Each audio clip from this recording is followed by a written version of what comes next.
Bonsoir à tous.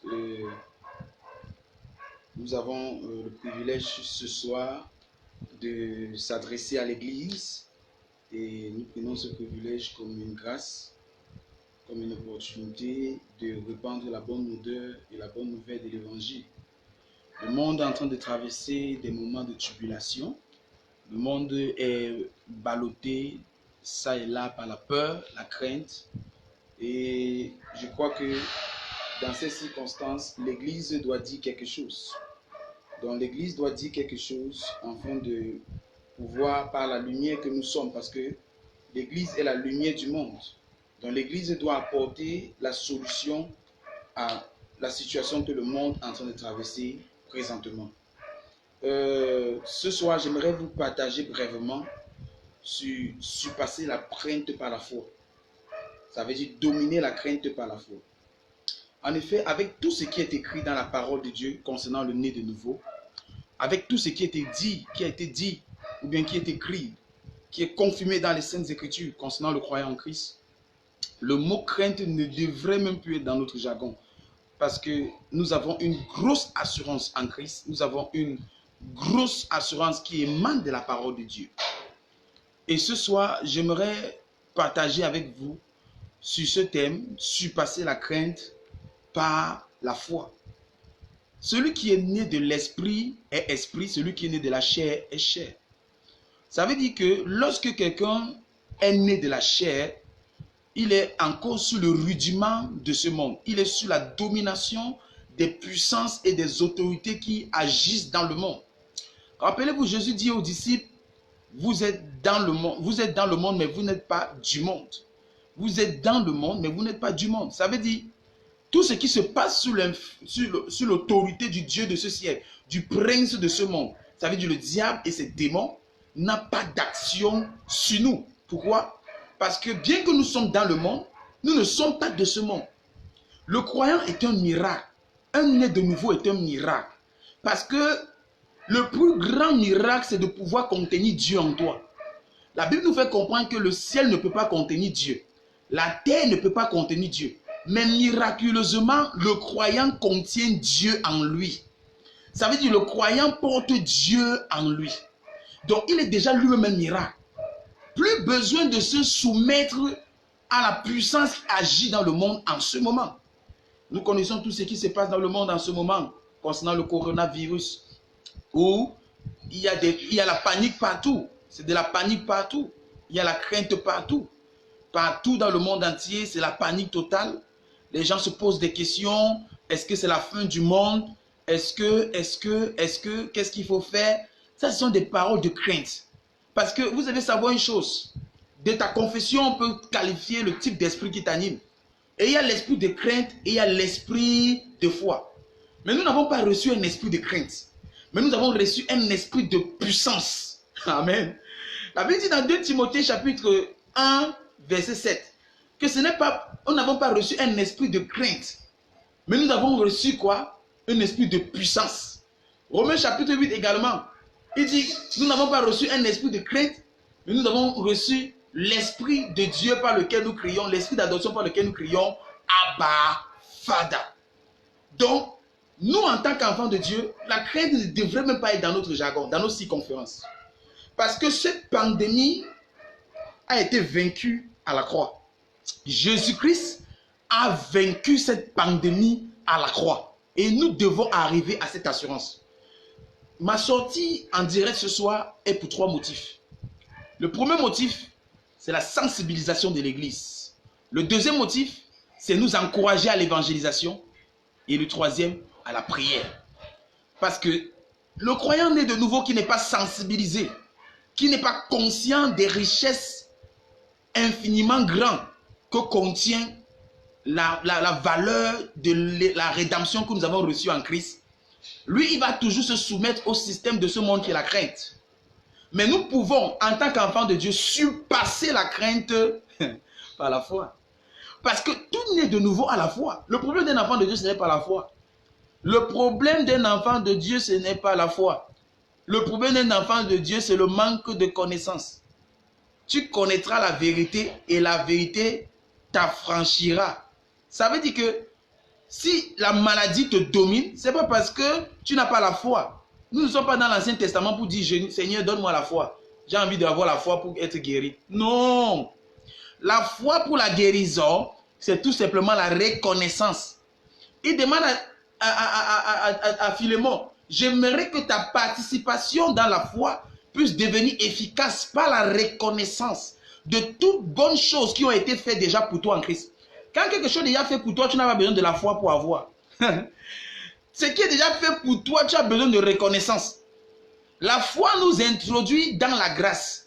Et dans la grâce, nous manifestons cette grâce par la reconnaissance. Ça, c'est juste le mot grec épignosis. Une connaissance exacte, précise de ce qui a déjà été fait ou bien de ce qui a été dit déjà vrai pour toi. Amen. La Bible a déjà dit de façon vraie que 1000 peuvent tomber à tes côtés, 10 000 peuvent tomber à ta droite, mais toi, tu ne seras pas atteint. Il a déjà dit de façon vraie que tu ne craindras pas la peste qui vole de jour. Tu ne craindras pas la contagion. Amen. Ça, c'est ce qui est déjà vrai. C'est le déjà fait.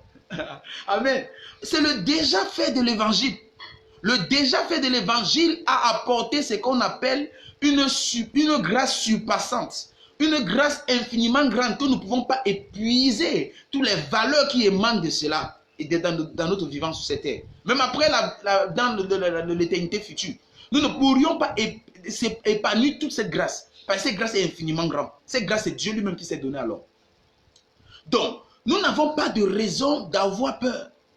Parce que si je ne vous sensibilise pas comme ça, à la lutte que ce coronavirus est en train d'envahir, alors je ne crois pas que quelqu'un va encore continuer à prêcher l'évangile. Parce qu'on va dire non, j'ai peur qu'en sortant pour prêcher l'évangile, coronavirus va m'atteindre. Mais Dieu, en t'envoyant prêcher l'évangile, ne savait pas que coronavirus devait venir un jour. Question. Dieu, en te disant de sortir et de prêcher l'évangile, ne savait-il pas que coronavirus devait venir? Mais Dieu connaissant ça, il t'a quand même dit de sortir. Pourquoi? Parce que ton cas est différent. Enfant de Dieu, j'aimerais que tu le saches. Ton cas est différent. Tu es de la race royale. Tu es de la race divine. Tu as les vertus de la divinité en toi. L'esprit qui a ressuscité Christ d'entre les morts habite en toi. Et la Bible déclare si cet esprit, ou bien puisque cet esprit habite en nous, cet même esprit va rendre la vie à notre corps qui est mortel. Tu n'as pas de raison d'avoir peur. Je parle à tout croyant dans le monde entier. Que tu sois en Chine, que tu sois en France, que tu sois en Italie, que tu sois en Amérique, que tu sois n'importe où, ne crains pas. Parce que lorsque tu as peur, tu as ouvert la porte au diable de se manifester normalement. De même que la foi ouvre la porte de ton cœur à la présence de Dieu dans ta vie, de même la peur, la crainte ouvre la porte de ton cœur à l'influence satanique. Donc, nous devons nous tenir fermes dans l'assurance que Dieu est fidèle et qu'il ne peut pas nous décevoir. Et que sa parole est un solide rocher par lequel nous pouvons nous tenir fermes. Et dans sa parole, il dit ne crains pas. Glory to God. J'aimerais que nous ouvrons nos Bibles dans Hébreux chapitre 13 à partir du verset 8. Hébreux chapitre 13. Oh Seigneur, est-ce que tu peux nous lire ça à partir du verset 6? Hébreux chapitre 13. Quelle gloire nous avons dans la richesse. Nous avons une richesse infinie dans la parole de Dieu. Nous avons une richesse infinie dans la parole de Dieu. Et le coronavirus a été vaincu à la croix. Ce virus satanique, parce que vous devez savoir que ce virus est satanique. Beaucoup de gens croient que ça vient de Dieu, ça ne vient pas de Dieu. Certains disent que c'est un jugement que Dieu fait sur la terre. Que c'est la fin du monde. Amen. Il y a toujours des choses. Mais je vais te dire, le coronavirus n'est pas de Dieu. Il est satanique. Maintenant, avant de toucher cette phase, écoute d'abord ce que la Bible dit. Tu peux nous lire ça. Hébreux chapitre 13, à partir du verset 6. Qu'est-ce que la Bible dit? Gloire à Jésus-Christ. Lisons à partir du verset 5 même. À partir du verset 5. Oui. Je dis au nom de Jésus. Amen. Ne vous livrez pas à l'amour de l'argent. Oui. Contentez-vous de ce que vous avez. Oui. Car Dieu lui-même a dit, oui. Je ne te délaisserai point. Je ne te délaisserai point. Et je ne t'abandonnerai point. Et je ne t'abandonnerai point. C'est donc avec cette assurance que nous pouvons dire, le Seigneur est mon aide, je ne craindrai rien, que peut me faire un homme. C'est donc avec cette assurance que nous pouvons dire, le Seigneur est mon aide, je ne craindrai rien, que peut me faire un homme. Nous avons l'assurance que l'Éternel est avec nous. Regardez dans l'Ancien Testament, lorsque l'armée est venue attaquer le prophète Élisée. Son serviteur Géasi a commencé à paniquer et quand il fuyait, il est venu vers son maître. Son maître a dit, si tu pouvais voir ceux qui sont avec nous. Et par la prière, les yeux de Géasi se sont ouverts. Il a vu une multitude d'anges qui étaient du côté de son maître. Et il a eu le courage. Notre cas est différent. Dieu ne t'a pas seulement donné les anges. Il ne t'a pas donné seulement la présence des anges. Mais il t'a donné sa propre présence. Dieu habite miraculeusement dans le cœur du croyant. C'est pourquoi j'ai commencé par là. Que le croyant lui-même en effet est un miracle. Le croyant en lui-même est un miracle. Lorsque le coronavirus a été orchestré par le diable, ce n'était pas une surprise pour Dieu. Mais Dieu, connaissant cela, nous a dit, sortez évangéliser. Il a dit, allez prêcher la bonne nouvelle. Matthieu chapitre 28. Il dit, car je suis avec vous jusqu'à la fin du monde. Je serai avec vous. Imagine-toi, Dieu est avec toi. Le Saint-Esprit est avec toi. L'Esprit de Dieu habite en toi. Et tu commences à paniquer face à un virus. Mais Dieu s'est réservé une élite de fils de Dieu. Une élite de serviteurs de Dieu qui ne vont pas fléchir les genoux devant ce coronavirus. Comme il a dit au temps d'Élie. Qu'il y a une armée, une élite qui ne vont pas fléchir. 7000 hommes qui s'est réservé. Qui ne vont pas fléchir contre les dieux de Baal. Il y a une armée en cette époque que Dieu s'est réservé qui ne vont pas fléchir contre ce démon. Contre ce mauvais esprit. Donc, mon but de sortir ce soir, c'est premièrement vous sensibiliser. Vous amener à voir dans les profondeurs de ce que Christ a déjà fait pour toi. Le déjà fait. C'est le déjà fait que j'ai envie de vous présenter. Jésus dit, celui qui croit en moi, en mon nom, ils chasseront les démons. En mon nom, ils parleront de nouvelles langues. En mon nom, ils imposeront les mains sur les malades. Et les malades seront guéris. Gloire à Jésus. Ils imposeront les mains sur les malades. Il n'a pas dit qu'ils vont fuir les malades. Il a dit qu'ils vont imposer les mains sur les malades. Et les malades seront guéris. Ça, c'est ce que le Seigneur nous a accordé. C'est une grâce. À mon nom, ils vont chasser les démons. Ils vont imposer les mains sur les malades. Quelle qu'en soit la maladie doit partir. Pas que la maladie va t'attaquer, mais la maladie doit partir. Et dans Luc chapitre 10, il dit, voici les miracles qui accompagneront. Il dit, voici, je vous ai donné le pouvoir. Amen. De marcher sur les scorpions et les serpents. Et de vaincre toute puissance de l'ennemi. Rappelez-vous que le coronavirus vient du diable. C'est une maladie spirituellement dangereuse qui a été orchestrée dans le royaume des ténèbres pour manifester sur la face de la terre. Mais nous avons l'autorité sur lui parce qu'il nous a donné le pouvoir. Jésus-Christ nous a donné le pouvoir sur toute puissance de l'ennemi. Afin que rien ne puisse nous nuire. Rien. Quand Jésus disait rien, il connaissait que le coronavirus devait venir un jour. Mais il a dit rien ne peut nous nuire. Maintenant, pour ceux qui disent que le coronavirus est le jugement de Dieu, que c'est Dieu qui est en train de juger le monde à cause du péché. Je vais vous dire une chose. Si Dieu veut juger le monde à cause du péché, pourquoi il permet une maladie d'entrer dans le monde alors que son église est là? Pourtant, son église est sainte. Dieu ne peut pas envoyer la maladie dans le monde connaissant que son église est là. Si il fallait même dire que Dieu va envoyer la maladie. Cette maladie ne vient pas de Dieu. Cette maladie est satanique. Cette maladie est satanique. Est-ce que vous comprenez ce que je dis? Cette maladie est satanique, elle est diabolique. Ça ne vient pas de Dieu.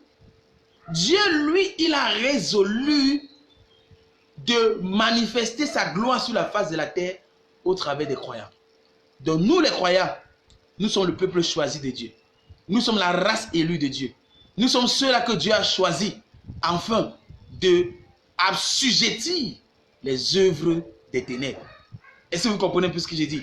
Donc, il faudrait que nous soyons sensibilisés, premièrement, sur le fait que nous avons en Christ la victoire.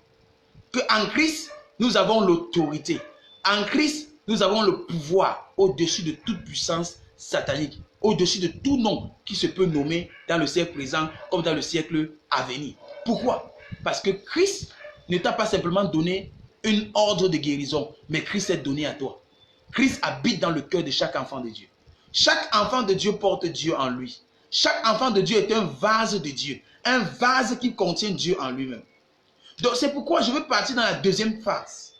La deuxième phase qui est nous amener à ne pas fléchir, mais à sortir avec l'évangile. Le monde est dans la confusion. Le monde est dans le trouble et dans la panique. C'est maintenant que l'église doit se lever afin de me présenter que Jésus-Christ est la solution. Que Jésus-Christ est la solution. Il est la solution, Jésus. Au nom de Jésus, les maladies guérissent. Au nom de Jésus, le coronavirus guérit. Au nom de Jésus, le coronavirus est vaincu. Et c'est maintenant que l'Église doit me présenter cela. L'Église doit présenter cela en assujettissant cette maladie. L'Église doit présenter cela dans la prière. Nous devons détruire la puissance de cette maladie. Nous devons anéantir cette maladie. Nous devons manifester la gloire de Dieu face à cette situation. Et c'est l'heure qui a sonné maintenant. C'est l'heure où ceux qui ne croient pas au miracle, j'aimerais savoir, toi qui ne crois pas au miracle, maintenant tu vas faire comment? Parce que si ce n'est pas un miracle, c'est que nous sommes perdus. Il n'y a pas encore de remède par rapport à ça. Il n'y a pas de vaccin par rapport à ça. Ce n'est que le miracle de Dieu. Et même si le vaccin sort, ce n'est que la grâce de Dieu. C'est le Seigneur qui va inspirer les hommes au travers de la prière des fils de Dieu. Parce que nous sommes la lumière du monde. Et la Bible déclare que les ténèbres couvrent le monde. Et on obscurcit les peuples. Mais sur nous, la gloire de l'Éternel se lève. Sur nous, sa lumière apparaît. Est-ce que vous comprenez? Donc sur nous, notre cas est différent. C'est plutôt la lumière de Dieu qui se lève. La lumière de Dieu vient pour anéantir la puissance des ténèbres. Car la Bible déclare que c'est pour cette raison que le Fils de Dieu est apparu, afin qu'il puisse détruire les œuvres sataniques. Coronavirus est une œuvre satanique. Mais l'Église, je vous invite à vous réveiller. L'Église, je vous invite à vous lever comme un seul homme et à mettre les genoux au sol pour prier contre cette agence satanique, afin de réduire cela à néant, afin d'anéantir son pouvoir, afin de le rendre inutile, inefficace et ineffectif. Et nous avons ce pouvoir. Dieu nous a donné ce pouvoir. La puissance de la vie et de la mort sont sur la langue du croyant. Nous avons la puissance de la vie et de la mort sur nos langues. Nous avons l'autorité sur nos langues. C'est à nous de décider. C'est à nous de changer cette circonstance que le monde est en train de traverser. C'est à nous d'annuler cette maladie. C'est à nous de condamner les œuvres des ténèbres. C'est à nous de ramollir la puissance de l'ennemi. Maintenant encore, quelqu'un peut poser la question à savoir. Mais Jésus avait déjà dit que dans le temps de la fin, toutes ces choses doivent arriver. Pourquoi encore prier pour empêcher ce que Dieu a déjà dit que ça va arriver? Je vais vous dire une chose. Dieu peut te présenter un futur. Dieu peut, par prophétie, la prophétie ne vient pas simplement montrer les décisions arrêtées de Dieu. Dieu n'est pas la décision arrêtée de Dieu. La prophétie vient présenter également le futur. Te montrer les choses qui sont préparées à venir. Mais en te le présentant, ça te donne l'autorité d'annuler ou bien de permettre. L'Église, nous avons ce droit de permettre ou d'annuler. Parce que le chaos ne s'est pas encore produit à cause de l'Église. La fin du monde n'est pas encore arrivée parce que l'Église est encore sur terre. Donc n'accepte pas de croire que la fin du monde va arriver pendant que tu es sur terre alors que tu es enfant de Dieu. Si la fin du monde veut arriver, il faut d'abord que l'Église parle. La Bible dit que ce qui retient le mystère de l'iniquité, c'est l'Église. C'est vrai qu'on a parlé de façon implicite. 2 Thessaloniciens, chapitre 2. Est-ce qu'on peut lire ça? 2 Thessaloniciens, chapitre 2. 2 Thessaloniciens, chapitre 2. Gloire à Jésus-Christ. Bien-aimé, je veux que tu sois conscient de cette richesse que tu as en Christ. Et que tu sortes dans ce moment avec l'évangile de la gloire de notre Seigneur Jésus. Et que tu sortes en cette saison avec la puissance de la croix pour présenter au monde.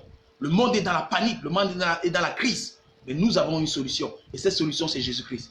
Christ, tu as besoin de Jésus dans ton cœur. Tu as besoin de Jésus. Le monde entier, écoutez-moi, vous avez besoin du Christ. Le Christ t'a aimé, il est mort sur la croix. Et quand il est mort sur la croix, il a porté ta condamnation. Il a porté ton péché. Il a porté tout ce qui était le châtiment que tu devais porter à cause de ton péché. Et dans sa mort, il a condamné ce péché. Dans son ensevelissement, il est allé en enfer afin de confumer la sentence de mort qui était sur l'homme. Et dans sa résurrection, il apporte ce qu'on appelle la vie nouvelle, la vie éternelle. Cette vie éternelle, c'est pour toi, enfant de Dieu. Cette vie éternelle, c'est la vie qui est au-dessus de la vie animale. C'est la vie qui est au-dessus de la vie psyché. Parce qu'il y a une vie psyché qui est la vie de l'homme.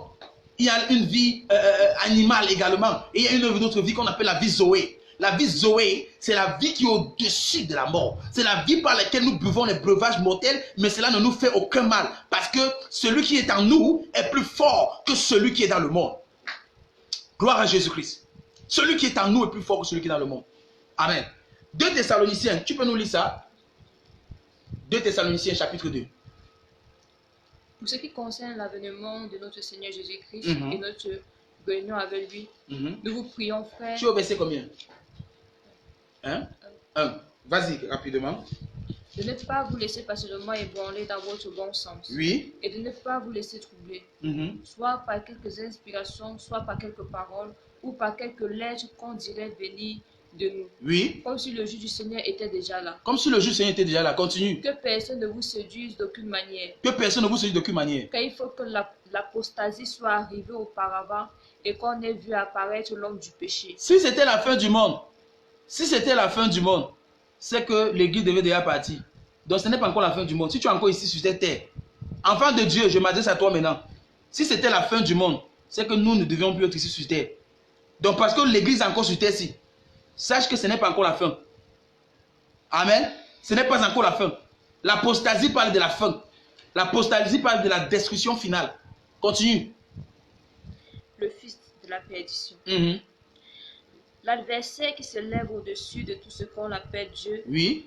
ou de ce qu'on adore jusqu'à s'asseoir dans le temple de Dieu, se proclamant lui-même Dieu. Mhm.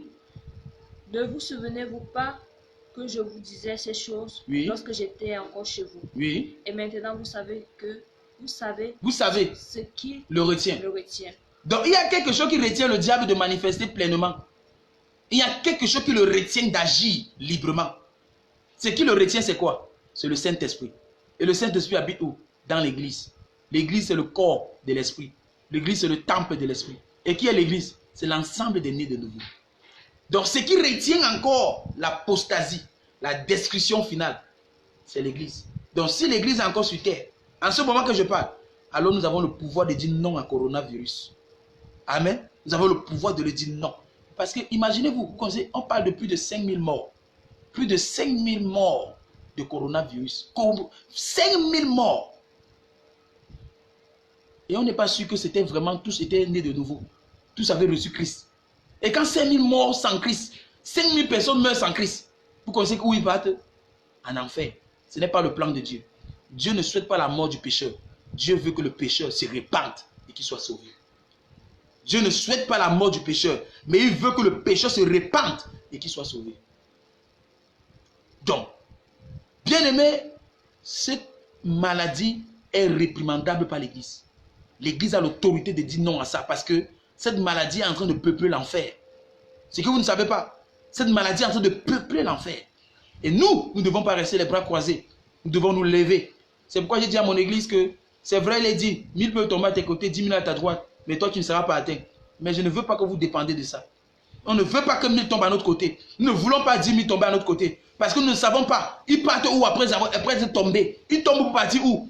Avec le cœur évangélique, avec le cœur de Dieu qui est amour. Dieu qui est amour, qui aime le pécheur. Même comme il n'aime pas son péché. Dieu aime le pécheur, il ne veut pas que le pécheur périsse. Il veut que le pécheur se répande. Nous ne voulons pas les 1000 de tomber. Nous ne voulons pas les 10 000 de tomber. Nous voulons que tout le monde entier soit délivré de cette maladie. Et ceci va venir par l'église. Quand l'église va se lever et l'église doit briller. Parce que nous sommes la lumière du monde. Nous devons briller. Afin que l'antidote ou bien le vaccin de ce virus puisse être manifesté, nous devons briller. Parce que le Seigneur m'a révélé que la prière des saints est en train d'étouffer ce virus. Ce virus est en train de mourir à petit feu à cause de la prière des saints.